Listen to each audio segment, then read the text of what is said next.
इतना अच्छा उपदेश, इतने अच्छे उदाहरण सुनने के लिए जैन समाज के 20 से 40 वर्ष के व्यक्तियों के लिए अधिकांश समय नहीं है,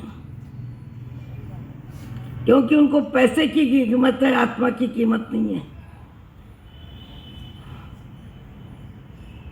साध्वी जी जो बोल रहे थे अभी कि आप तब भले कम करें, जब कम करें, अच्छी क्रियाएं भले जितने हो सके करें, पर सबसे ज़्यादा किसको संभालना है? अभी क्या उदाहरण दिया? शायद एक उदाहरण कि आपने क्या किया, तब किया, तब किया। कोई भी कार्य हो लगभग ऐसा होता ही है, क्योंकि पुण्य की मिठास, सम्मान की मिठास, सुविधा की मिठास, नए वस्त्रों का आकर्षण, नए मकान का आचरण, मोह की जिंदगी में व्यक्ति इतना व्यस्त है कि मोह की संतुष्टि जहाँ होती है वहाँ व्यक्ति कमल की तरह खिल जाता है, और मोह की संतुष्टि नहीं होती है वहाँ व्यक्ति हैरान परेशान हो जाता है। हम जिंदगी भर धर्म करते हैं, पर धर्म का मर्म समझ में आना लगभग क्वचित व्यक्तियों को आता है, कुछ एक व्यक्ति समझते हैं।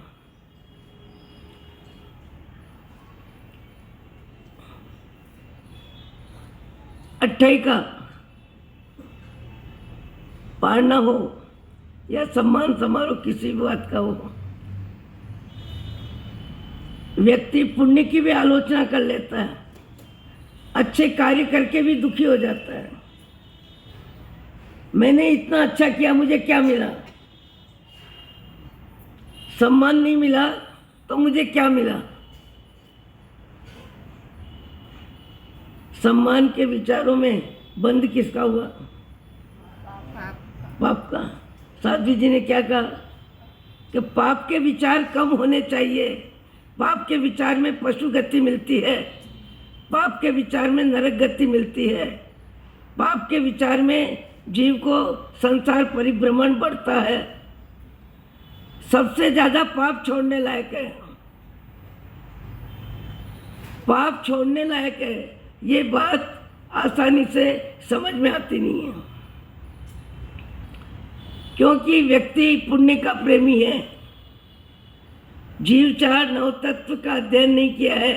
जीव किसको कहना, अजीव किसको कहना, जब तक ये परिभाषाएं समझ में नहीं आती है वहां तक जीव का भाव जगत बदलता नहीं है। एक चींटी भी पांव से नीचे आती है तो उसमें उसकी हिंसा है। उसकी हिंसा में हमारी प्रवृत्ति क्या है? हमारी प्रवृत्ति क्या है? इधर देखते हुए चलते हैं, उधर देखते हुए चलते हैं, सामने देखते हुए चलते हैं, किसी से बात करते हुए चलते हैं, पर धरती देखते हुए नहीं चलते हैं। जबकि 10वें कालिक सूत्र में स्पष्ट कहा है 3 गज धरती देखते हुए चलना, 3 गज धरती देखते हुए चलना।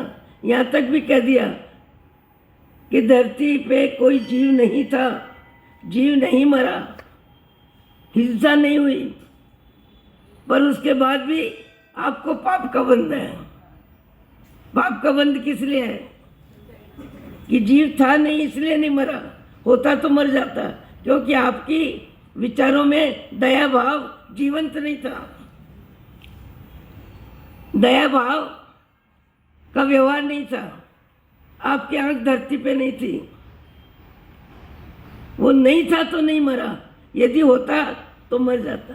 हमने ये बातें कितनी बार सुनी है, बहुत बार सुनी है, कोई नई बात नहीं है। पर सुनने के बाद भी हमारी रुचि पाप में कम नहीं होती है। पुण्य में तो होती है, पाप में कम नहीं होती, जबकि पाप रुचि ही कम होनी चाहिए। किसी को क्रोध के शब्द बोल दिए, क्रोध के शब्द बोल दिए, क्या हुआ? क्रोध में 2 वाक्य भी आपने तीखे लूखे बोल दिए, आपका पुण्य भी क्षीण और आपका पाप का वन, और तप की क्या हो जाएगी? आलोचना हो जाएगी। अरे इतना तप करते हैं और इतना क्रोध करते हैं,